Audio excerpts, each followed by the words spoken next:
This is the After Party, live with Kim McAllister. Pick a couch, grab a drink, and settle into the conversation.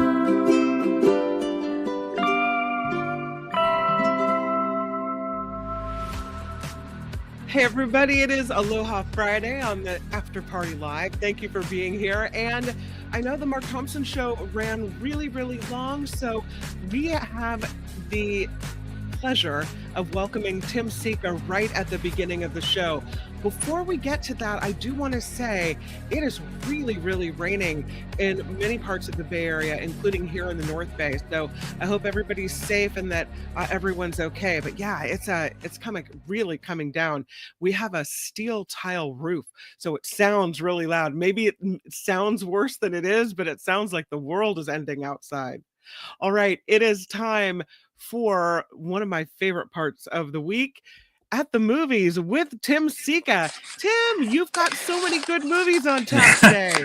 Yeah, I do. Hi, Kim. No, you know what? The rain is heavier than you think. I was in the North Bay this morning, and driving back, it was like being in a monsoon. It was so heavy. You couldn't. It was very, very difficult to see like 10 feet in front of you. Ooh, but yes, I made it back unscathed. But in the South Bay, where I'm from, it's just misty. So it's so weird how it changed. Really weird. Yeah. Crazy. Where in the North Bay were you today? In San Francisco. I was doing an interview for a film that's coming out in December. That is not the North Bay, isn't it? You have to cross the Golden Gate Bridge to officially be in the North Bay. Oh, I thought San Francisco was the North Bay. Really? Oh my goodness. So. I've been thinking that this whole time. San Francisco's Bay Area Central. You have to cross the Golden Gate. Once you get in Marin County, you're North Bay. Oh my God. Do you know I have believed that for like 30 years? Oh my God. You're the first person. You know what? Maybe people were too polite to like embarrass me by pointing that out. Oh no. I thought, he's up in my neck of the woods. I'm like, no, he's stopped in the city. There's a new survey being taken by SF Gate. They're looking to get people's input on what exactly are the delineation lines between Northern California, the Central Valley, the Central Coast, Southern California. What should there be different regions that we should be talking about besides those four? And I thought that was kind of interesting how, what's funny is traffic reporters would be the perfect people to ask, because when you are looking at locations for a living and trying to describe to people where a certain traffic incident is, you get really good at trying to figure out, the lingo and where things are located. So we need to ask some traffic reporters then, or I need to. Let's jump into these movies, because this is the first Gladiator movie was extremely celebrated at this house, and so there's some excitement growing that Gladiator 2 is upon us. Right, nearly a quarter of a century after the release of the first one, Gladiator, which starred Russell Crowe, who got an Oscar for Best Actor, and the film itself received an Oscar for Best Picture. I almost forgot about that, but yeah, nearly a quarter of a century later comes this one, Gladiator 2, and like the first one, it's directed by Ridley Scott, who is now 86, and he's coming off the heels of another mega epic, Napoleon. I mean, I don't know how this guy is doing it. I mean, it's, directing a movie of this size and scope for a 30-year-old is like killing. But anyway, this one picks up where the last one left off, with the son of Maximus Decimus Meridius, played by Crowe in Gladiator. Lucius, Maximus's son, played in this one by Paul Mescal, and following his father's death, he was sent away from Rome as a child, if you remember, by his mother, Lucilla, because she wanted to protect him from assassins, and who in Gladiator 2 becomes a gladiator himself after his home of Numida is invaded by the Roman army led by General Marcus Acacius, played by Pedro Pascal. So that's the plot pretty much. I know. A lot of intrigue, lots of plot here in Gladiator 2, lots of gladiatorial fighting in the arena too. If memory serves, a lot more than in the first one. This movie opens with a spectacular battle at sea, on sea, and then it moves to land. and everything about it is epic. Everything about Gladiator 2 is epic. And this movie is what film critic Judith Crist, I used to read a lot of Judith Crist's writings and watch her on television, famous movie critic in competition with Pauline Kael. But she once termed a movie like this as a movie, meaning that it's all about entertainment and spectacle and not and just getting lost in the screen story that you're being told. And in all of these areas, Gladiator 2 is, it works. For the most part, it succeeds. There's spectacle, the epic backdrop of ancient and decaying Rome set against the personal sagas of Lucius, who was the former heir to the Roman Empire. And on some level, he's aiming to reclaim that title. All these characters. So the film is also filled with, as I mentioned, political intrigue, betrayal, lots of drama and conflict, which, make for a solid movie. My criticisms of the film, the main one is that it's just like its predecessor, Gladiator. I mean, which is not maybe not a bad thing. It isn't a bad thing. It's just really, when you get right down to it, it's like more of Gladiator. So you wonder whether they really needed, to make this movie, especially so long after the original. Again, and it's unfair probably to compare, but this is what we critics do. We compare and contrast. The other issue I had with it is that it lacks that classic resonance and classic quality of other great movies that cover similar subjects like Ben-Hur and Spartacus. But, all that aside, and as a standalone movie, it's pretty good. It's pretty great. It's on solid ground in terms of its storytelling. How a man of 86 years, Ridley Scott, manages a film of this scope is beyond my capacity to fully grasp. So from that standpoint alone, it's just impressive. The scale of this thing, your jaw drops at every other scene. It's violence, the barbarism of the arena. The Roman Colosseum is on full display here. There's even there's even a scene, and this is historically accurate, where they flooded the Colosseum with sharks, and they would pit the gladiators. They would put the gladiators in like a boat, and they would be pitted against Roman soldiers who would be like, shooting arrows at them and stuff, and getting them to fall out of the boat so that the sharks would eat them. Really, what it must have been like to live through that time for certain people, like the conquered and the slaves. What a time to be alive. Anyway, in the end, good conquers evil, justice is served. And that's a message, many of us are craving to hear and believe right now. So at the end of the day, I recommend it. There's nothing wrong with this picture. It's solid. And I think if you loved Gladiator, you'll like this one too. And if you've not seen Gladiator, this stands alone as its own animal. So I have a couple questions for you. Yeah. First of all, I can pick something wrong with it, which is no Russell Crowe, right? No, there's a couple flashbacks to the original, but no, because he spoiler, folks, if you haven't seen the first one, he dies in the first one. Okay. Yeah. Yeah. So I forgot that. Me too. Because I haven't seen the film in a while, so I had to check it again. I went, it came out in 2000. That's 24. That's a quarter of a century ago. It's interesting how they're making a lot of movies like Beetlejuice too. All these movies are coming way, way later. And you wonder what the thought process behind them is, because maybe nostalgia, or we don't know what's going to do well, so let's look to what did well in the past. And well, nostalgia, for people our age, that wanna. But anyway, it's a good film. And I think it's even more amazing when you think a man of 86 directed it. It's just. You would never know that. You would think the director's like 35 years old, Okay. So, good movie. All right. So that's Gladiator 2. This one I hadn't heard of. It's called the Bonhoeffer Pastor Spy Assassin. Yeah, this is a really it's kind of a lousy title. I kind of know why they did it, but the story is so interesting. It's a dramatic biopic of German theologian and anti-Nazi dissident Dietrich Bonhoeffer, who was a German Lutheran pastor. He was a theologian, And he was a key founding member of what became known as the Confessing Church, which was this movement within German Protestantism in Nazi Germany that arose in opposition to the National Socialist government-sponsored efforts to unify all of the Protestant churches into a single pro-Nazi German church with Hitler as God. So he was a real threat to the right. But anyway, it's a fascinating story. And on that basis alone, I think it's well worth seeing, and then worth doing more investigation into his life. This guy, Dietrich Bonhoeffer, whose books apparently, I have to admit, I didn't know that much about this guy. I had heard of him, like indirectly, but his books have sold countless millions, and those books continue to influence people around the world.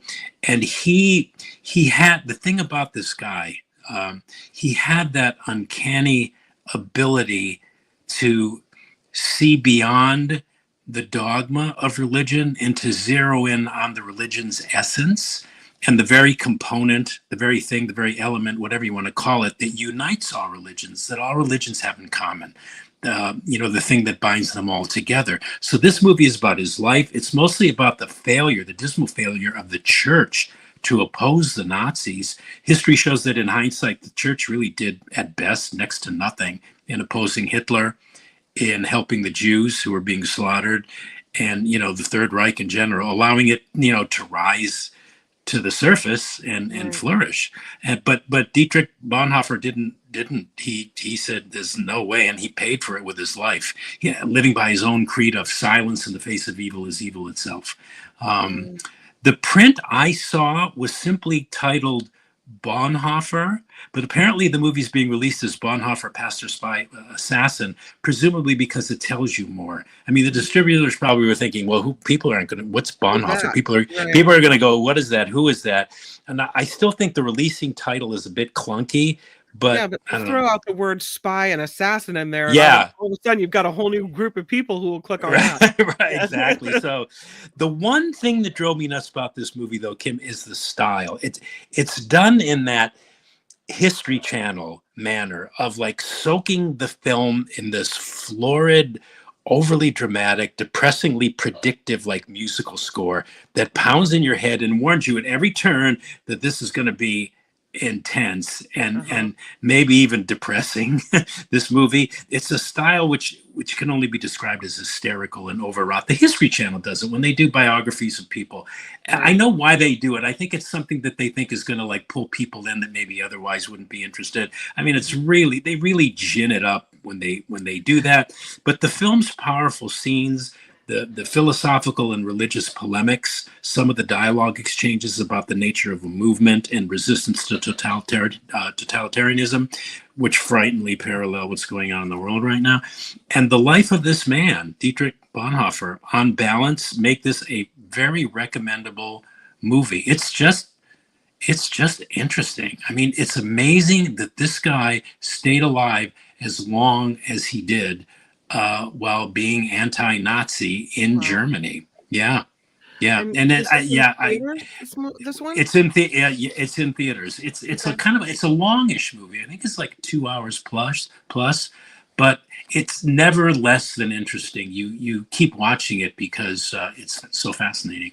What gives me hope about movies like this is it seems like on one hand, and maybe this is this is stupid to say, but it seems like there were probably, when faced with danger and the threat to your life, livelihood, your family, everyone you know, that there wouldn't have been that many people that took a stand like this and stood up to do what was right in Nazi Germany.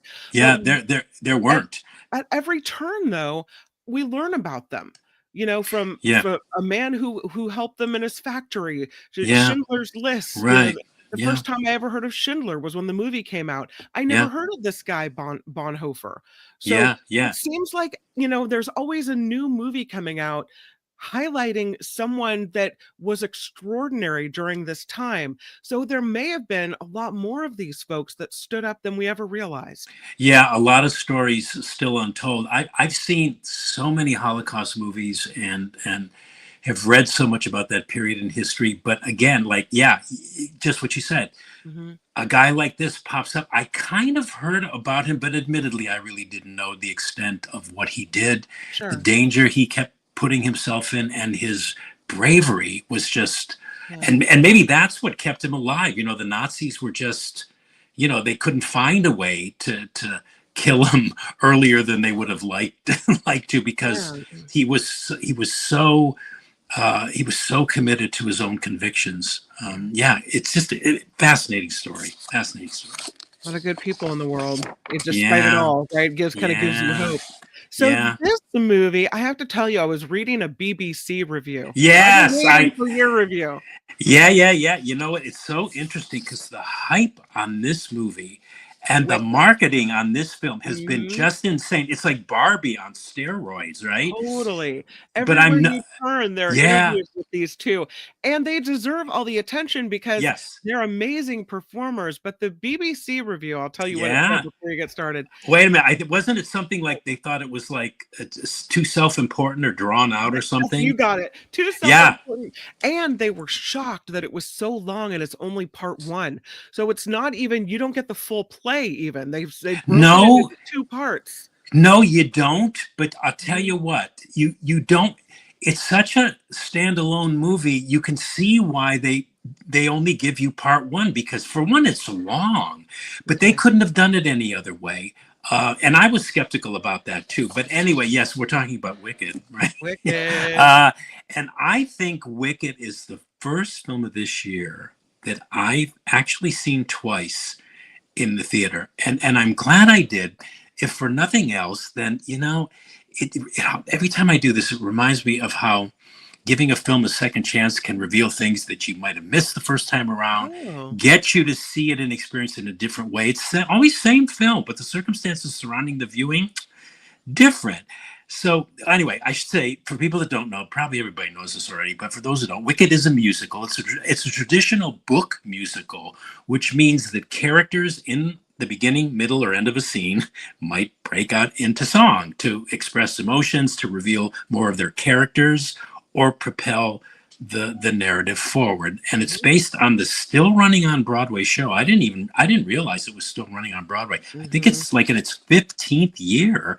Hugely popular. It's a loose adaptation of this novel, 1995 Gregory Maguire novel called Wicked: The Life and Times of the Wicked Witch of the West, which in turn was based on L. Frank Baum's The Wonderful Wizard of Oz and its 1939 film adaptation, The Wizard of Oz, which is a movie probably seen by more people on the planet than any other movie. Maybe save Gone with the Wind. But anyway, this musical Wicked is told from the perspective of 2 witches, Elphaba and Galinda, before and after Dorothy's arrival in Oz. And it explores Galinda and Elphaba's friendship, their complicated friendship. Elphaba, who becomes the Wicked Witch of the West, and Galinda, who becomes Glinda, the Witch of the North. Okay. And okay, so yeah, okay. I don't want to go on too much about this. I'm going to walk everybody through this. I've always had problems with this piece. For some reason, I avoided ever seeing the play for reasons too complicated to go into. Now, I actually had press tickets for 3 different performances over several years. And something said, you know, I don't want to go to I don't know why. I tried reading the book that it's based on and I couldn't finish it. I always thought the score was not especially good. It seemed to rip off other better composers and other better musical play scores. The story itself seemed unappealing to me, too densely plotted, blah, blah, blah, blah, blah. I have to admit, though, that this movie of Wicked is a kind of a revelation to me in all sorts of ways, and is making me want to reread the book, see the play if I ever get the opportunity again, and maybe even see the movie again for a 3rd time. I think this might be, although I may live to regret saying this. Oh, here it comes. I think it may be the best stage-to-screen musical adaptation, well, barring maybe Cabaret, since The Sound of Music, in that there is no trace that this was originally or even ever a stage piece. And that's hard to do, to take a theatrical piece and make it into a living, breathing, cinematic experience. And there's moments in this movie that make you want to break out in applause. in the theater. It's not as good as The Sound of Music. No movie musical will ever exceed that movie's gold standard qualities, but it is impressive. It's directed by Palo Alto's own John M. Chu from Palo Alto, who also directed Crazy Rich Asians and the Lin-Manuel Miranda screen musical In the Heights. And I may regret to say this too. I mean, I'm going to go so far as to call it a masterpiece. Ooh. Yeah, I could talk for hours about it, but suffice it to say, I saw it a second time with a friend of mine who is a Wicked expert, and he claimed, and he loved the show. He had high hopes for the movie, but he wasn't holding his breath. He said to me afterwards that it was a perfect adaptation of the show. So if this is any indication, fans of the stage show probably won't be disappointed. And I should add here, just as an aside, fans of the show could look forward to a very sweet surprise. Let's just put it that way. It's, as you said, it's part one. Part two comes out next year at this time, but it's a full, complete, and satisfying movie, a standalone movie all its own. To do the property full justice, they had to do it this way, and when you see it, you'll know why. I'm unsure if it's a movie for wee ones. The first time I saw it was at an Academy screening where industry professionals were invited, and some of them were actually involved in the making of the movie. And the fellow behind me, I don't know if he worked on the sound or whatever, but he brought his wife and his two young girls, and about 2 hours into the movie, I heard the little girl say, "Daddy, I really like this, but when is it going to end?" Because it's long for the little ones. It's long. And I'm unsure if it's for a movie for the wee ones too, because there's some scary moments. One in particular involving the transformation of monkeys into flying monkeys. Right. It's really terrifying. And the length of the movie, it's 2 hours and 40 minutes. That may tax the smallest of the little ones. It's a little top heavy, maybe initially I found it a little exhaustive because it's so big but certainly in terms of scope, ambition, and just overall achievement, I'd be lying if I said it wasn't one of the standout films of this year. So Teacher Lori says the audience is not allowed to sing along. Apparently a sing-along version is coming out later. Yeah, December 25th, the sing-along version will come out, but there are signs at movie theaters saying, please refrain from singing, which is kind of for like your friend who is the Wicked expert. You know, it's hard to hold your tongue when you just want to sing with the soaring music that's in this movie. Yeah, but I'm sure that like a lot of people who maybe haven't seen it would not enjoy. No, they didn't come to hear me singing. No. I don't know. Yeah, I don't know how that leaked, because usually with the sing-alongs, they have the songs in subtitles, so the people that don't know them can sing along. So I don't know who leaked that. And Wicked is not the easiest score to sing along to. It's not like The Sound of Music where the songs just like lay on your throat and they're so satisfying. The Wicked score is very odd to me. It's very strange. Anyway, like I said, I just had a very interesting experience watching this movie. Second time around, I thought, because my colleagues who I were with the first time, they were like raving over it. I said, "Come on, guys, there's so much hype on this movie. Let's talk about it a little bit first." But I think I'm going to come over to the side that it's a must see. I have a feeling it's going to rake in loads of cash. I think people are going to go back to see it again. There's going to be a lot of repeat viewings, and I think it's going to win a lot of awards come Academy Award time. It will definitely win the Golden Globe for Best Musical or Comedy. It's gonna, Oh, and the acting. Cynthia Erivo as Elphaba is superb. Ariana Grande is she nails the part, and she's hysterically funny. She's got a beautiful voice. Mm-hmm. Yeah, I mean, Jeff Goldblum plays the wizard. What's her name from Everything Everywhere All at Once? Michelle Yeoh plays the head of Shiz. Mm-hmm. She's great. She's such a great actress. I mean, the only thing you can say I can see where people would find it a little tiring, because I found it a little exhausting too. And I love musicals. I mean, they're my favorite genre. But what did they do for the Oompa Loompas? What were they CGI'd Oompa Loompas, or how did that work? Or were there no Oompa Loompas?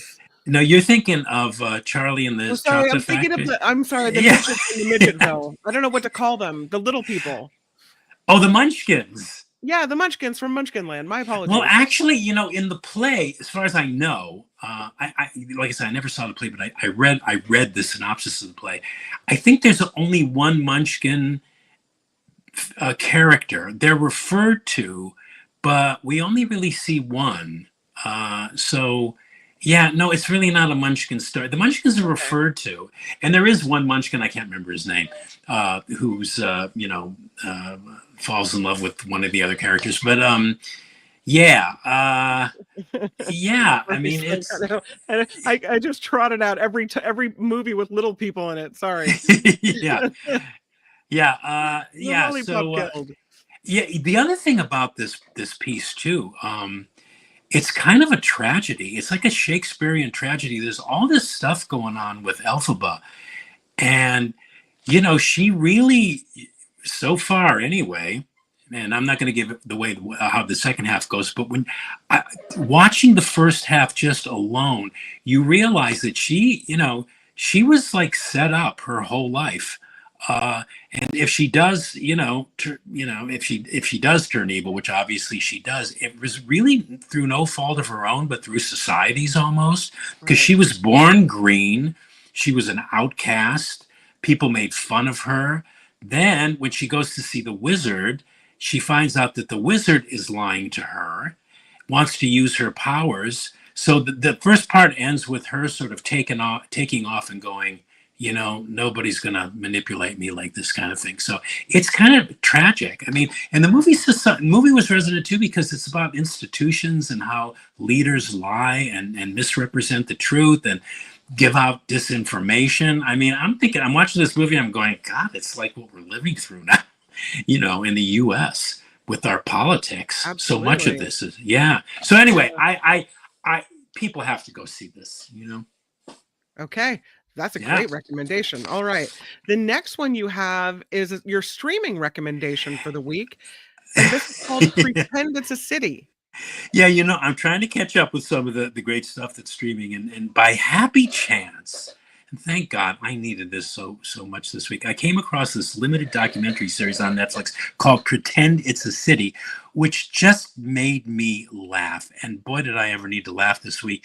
It was a joy to watch, and even more of a joy to just kind of breeze through in between all of my writing and producing and interviewing and doing all things movies. It's a 7-part from 2021 documentary series directed by Martin Scorsese, featuring interviews and conversations between Scorsese and writer and humorist Fran Lebowitz, where she talks to him about what it's like to live in New York City. And they're sort of bite-sized episodes at around 28 minutes apiece, with clips from archived television interviews and video footage of Lebowitz and Scorsese walking around the city and observing and talking. And it's hilarious. I love Fran Lebowitz, so on her own. So I was partial to this, but watching her interact with Scorsese, who's also a New Yorker, their exchanges, their observations, their commentaries and musings about the city are just priceless. And apparently, unbeknownst to me, in January 2021, I guess Saturday Night Live spoofed the series with Bowen Yang playing Lebowitz and Kyle Mooney playing Scorsese. Anyway, this just brightened my week. It's very, very funny. It's a breeze to watch. The episodes go by so fast because they're like 28 minutes, and it's very, very funny. Lebowitz is a great humorist. She's a great writer. Sometimes I don't think she realizes how funny she is. I love the way she thinks. I love the way she reasons. Somebody asked her in this series, do you have any guilty pleasures? And she says, no. She says, to me, a pleasure is never guilty. And, unless it hurts someone. But if it's just a pleasure, why is it guilty? Why do we have to say it's guilty? Anyway, she's very, very funny. And this just brightened my week. So I highly recommend it. It's now streaming on Netflix. Okay. And then your classic movie recommendation of the week.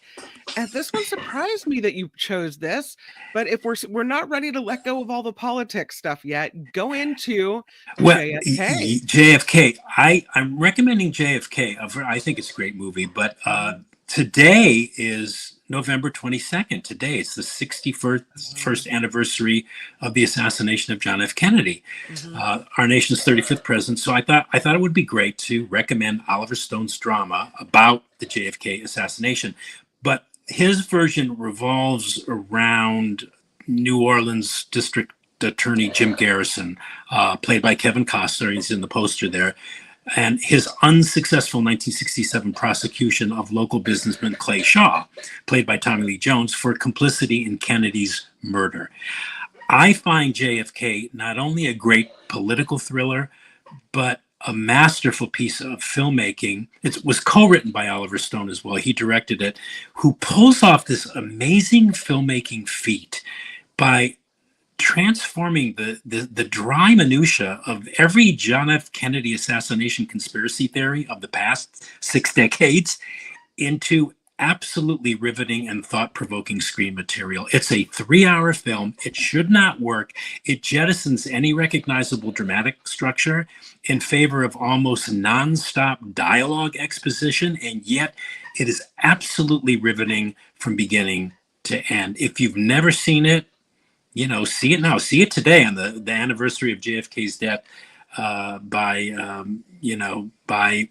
The official report is a lone assassin, but I never believed that for a second. I don't think. Well, anyway, that's a whole nother conversation. This movie is really good because it provokes a lot of conversation. It was controversial, and Stone was criticized because he used Jim Garrison's prosecution as a way into it, but in the script, Stone footnotes all of the things he states in the movie as being documented fact. So it's a brilliant film, and it's won a few Academy Awards. I think it won for Best Cinematography. I know it was nominated in every category. It has a beautiful John Williams score, superb John Williams music score. Great movie. And again, a 3-hour movie. Yeah. A 3-hour movie that feels like an hour and a half. Yep. That says something. All right, let's go over it again. We have your recommendation for Gladiator because you say it works. It's a lot like the first one. Pretty good, violent, but good. And you recommend Gladiator. If you like the first one, you're going to love this one too, right? You bet. Bonhoeffer, pastor, spy, assassin. You said that's a great story. You don't love that it's done in that History Channel style with this intense style, but you said it's got some powerful ideas and that makes it worthy. And you recommend Bonhoeffer, pastor, spy, assassin. Yeah, and the character of Dietrich Bonhoeffer's, worth seeing it. Yeah, worth seeing for just to learn about this guy. Wicked.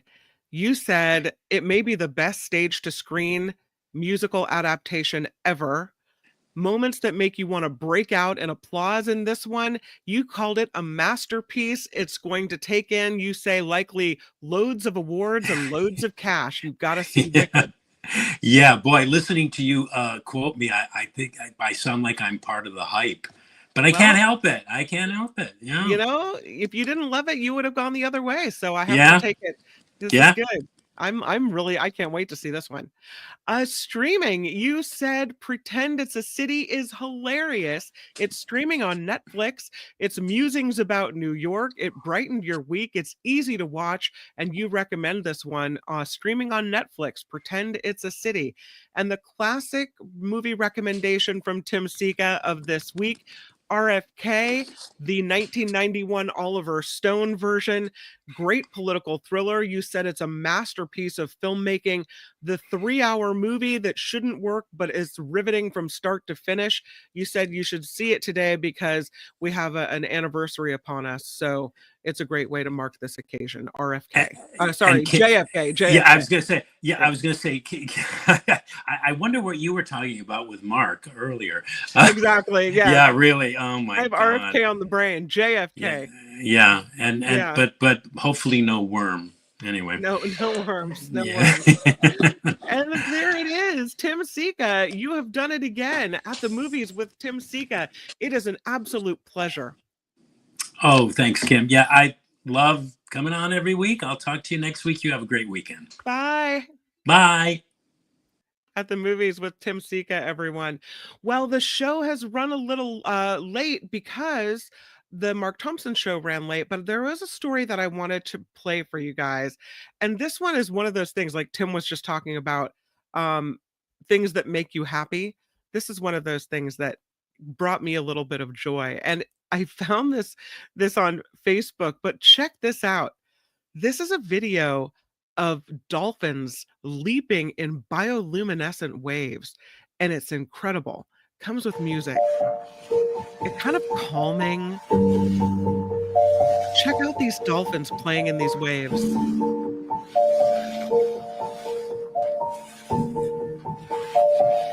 So beautiful.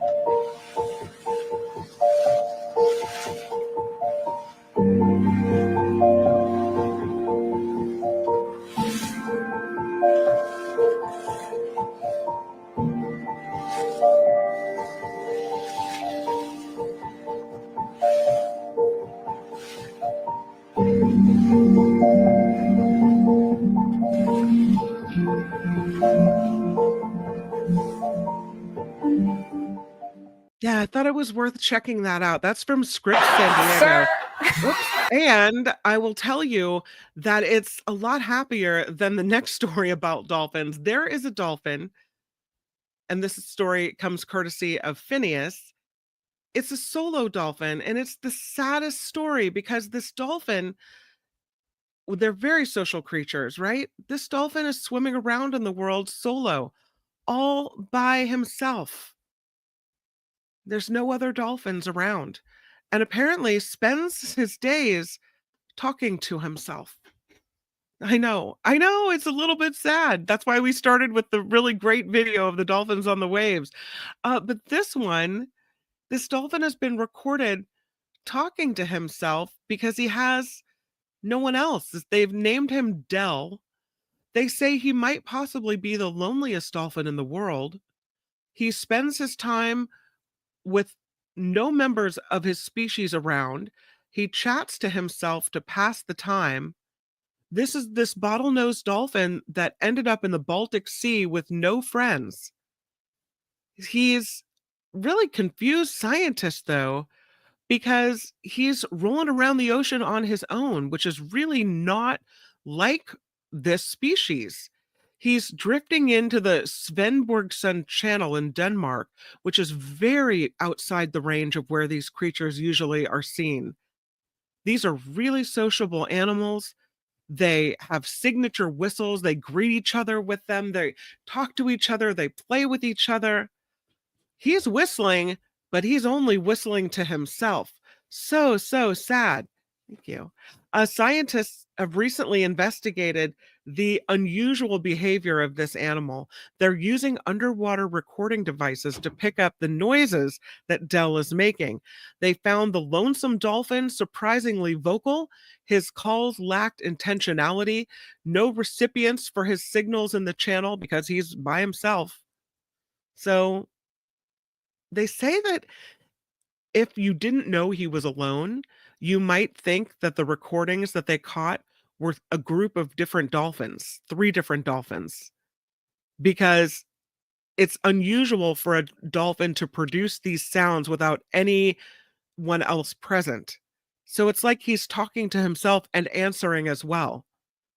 They don't have an explanation, these animal experts, for what is going on, but they say the self-talk could be one of the things he's doing because he needs that social interaction. So there he is, Dell, swimming around solo. He needs to find a pod. I don't know if he was ostracized or lost his way in the world. Sad, the world's saddest dolphin. We're going to lift this party up before we bring it to a close. Can we talk for a moment about aloe vera fabric? We talk a lot on this show about sustainable fabrics and things that are being done to make the world a better place.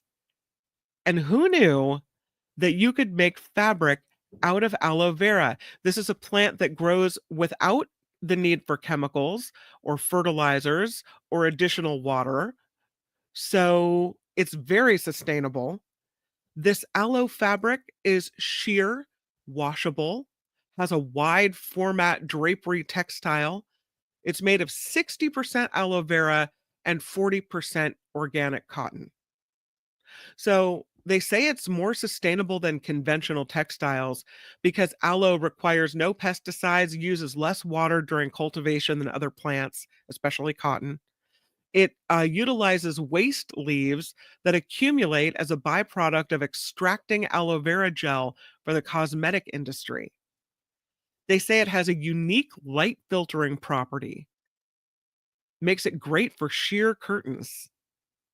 And they say the natural structure of aloe vera allows the yarn to create these fabrics that have lightweight, airy qualities that allows the light to filter through very gently, creating a soft, diffuse lighting within a room.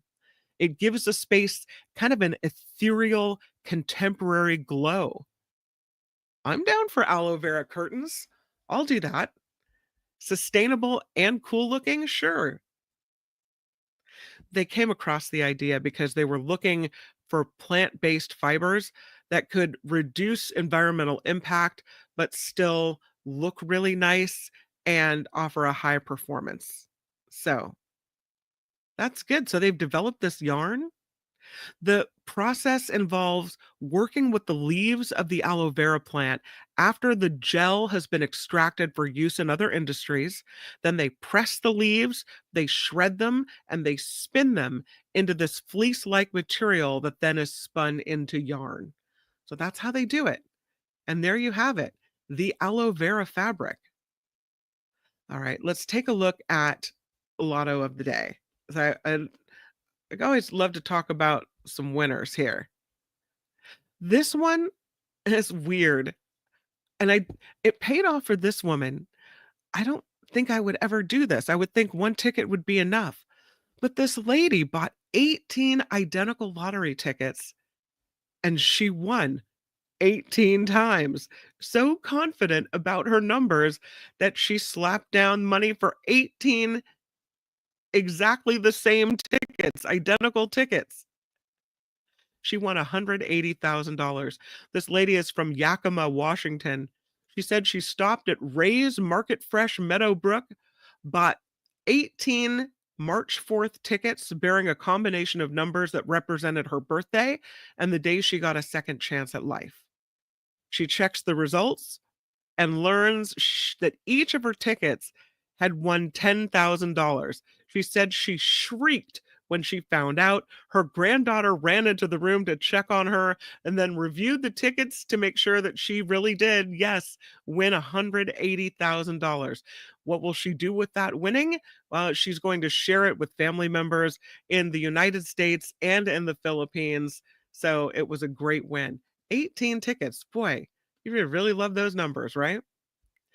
Another lottery story of the day. This lottery game had 438 winners. It's so crazy because there were so many different combinations of numbers that could have been drawn.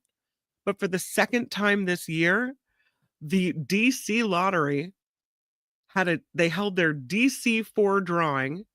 I have a picture of it, just so you can see the numbers selected as winners: 4, 4, 4, 4, 4 fours.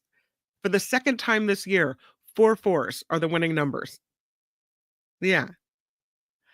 416 people won cash prizes. The tickets for this one cost 50 cents each. You could win between $100 to $5,000. So the most recent payout with the 4444 winning is expected to result in a combined payout of more than $1 million. They call the number combinations from the same 4 digits quads, and apparently they're a really popular choice among lottery players, so that's why there's so many winners here. And there you go. 4s across the board. Everybody for a 4. Can we do one more story before I let you guys go for the weekend? What will it be? How about this one? I think this is a really cool story. This is about a new kind of Concorde This civil plane went supersonic for the first time since the Concorde. It's called Aurora, the plane, and it's designed to fly to the edge of space twice a day. It'll reach more than 3 times the speed of sound, according to the company. It's a successful test flight in New Zealand. Dawn Aerospace is the company. It's a rocket-powered plane. The hope is that it'll eventually be used to launch satellites into orbit and give daily access to space. They call the achievement a major step toward operational hypersonic travel and daily space access, establishing rocket-powered aircraft as a new class of ultra-high performance vehicles. So, are you ready to climb aboard? Go to the edge of space? The Mk-11 Aurora surpassed the speed of sound, reaching Mach 11 and 82,500 feet, according to Dawn Aerospace. So there you go. They say it's a rocket-powered aircraft achievement of performance never seen before. There's never been anything like this. It's a cool picture, though. And maybe it is a dawn of a new era. Perhaps. Well, my friends, I just received, personally delivered to me, a report card. Looks pretty good. I'll have to go through it after the show. Yep. The report card season is upon us.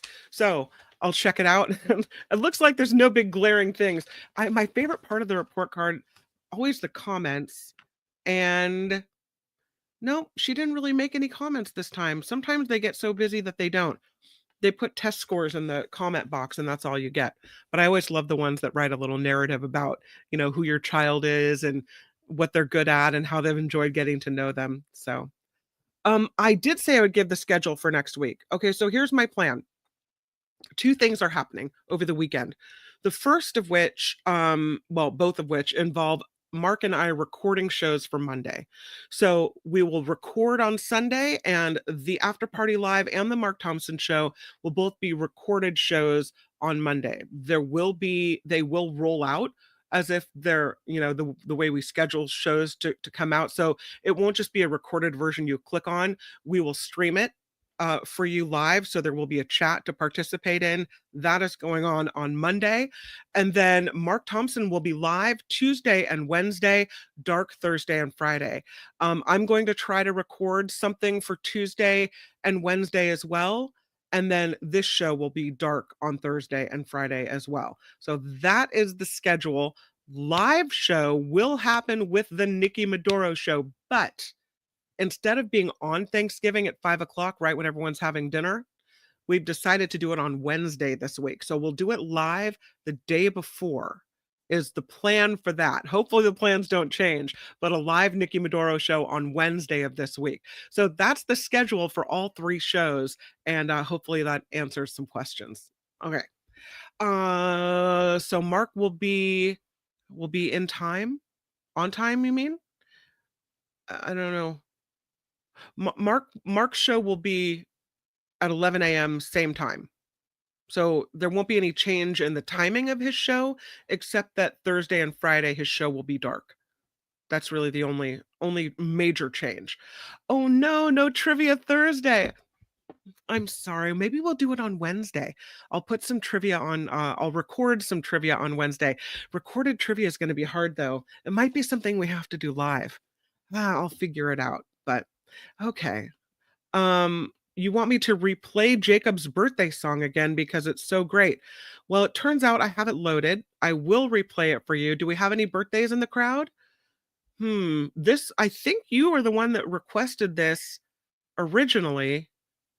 The way I did on trivia yesterday, I need a break. I thought that was really good. Yes, for Rhonda. Okay. Yes. Okay. So here it is. Rhonda, this is your belated birthday song. And this is Jacob. You requested your happy birthday song, so I'm gonna give you one. Happy birthday to you. Happy birthday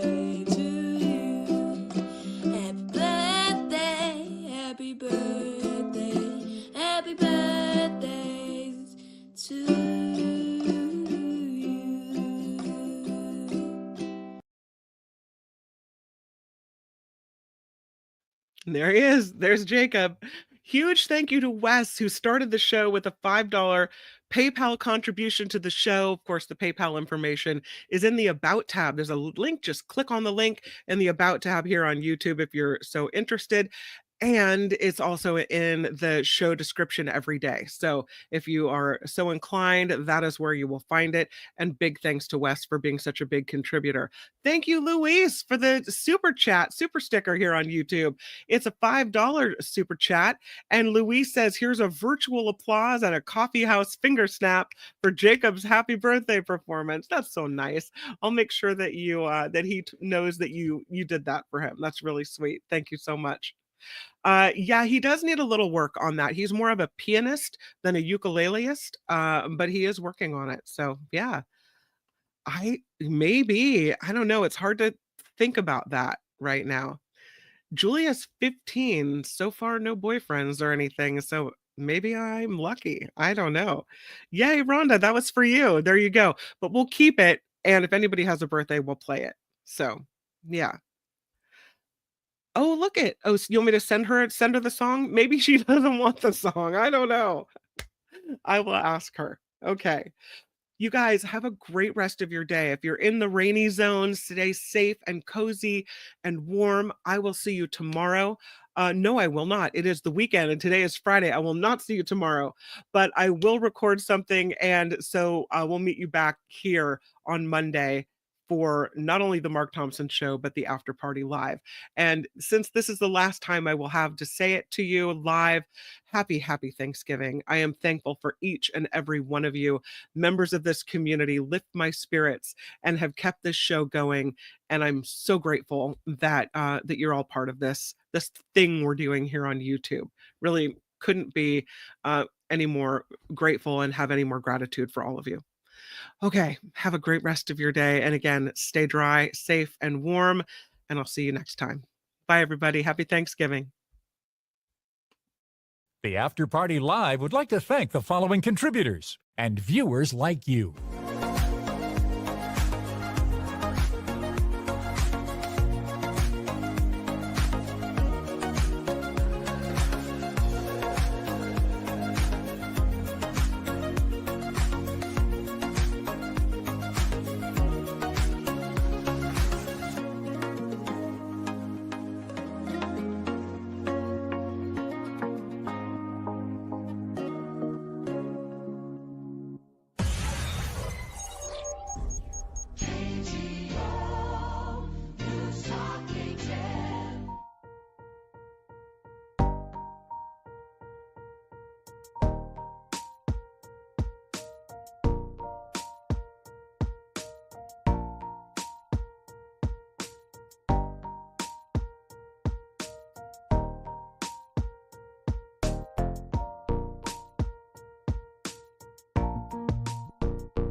Right back at you, Eileen.